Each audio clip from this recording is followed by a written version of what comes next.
সারাদিন কাজ করবো আর ওনার মিনিটে মিনিটে চা লাগে, আমার আর ভাল লাগে না। আর এই হয়েছে খাদাটা, কোনো কাজ বাজ কিচ্ছু নেই।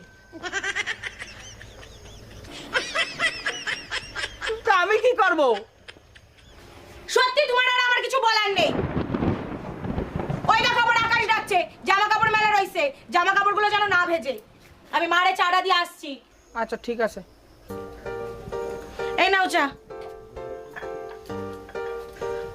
কি গো, কোথায় তুমি, কি করছো? এই হদারাম রে নেমে কোথায় যাব, কোথায় রাখবো ওরে? কেন, তুমিই তো বলেছো জামা কাপড় যাতে না ভেজে, আমি তাই প্লাস্টিক দিয়ে দিছি। কেন হয়নি? তোমার যা খুশি তুমি তাই করো। তা আমি এখন কি করব? ওগুলো পরে নাচো।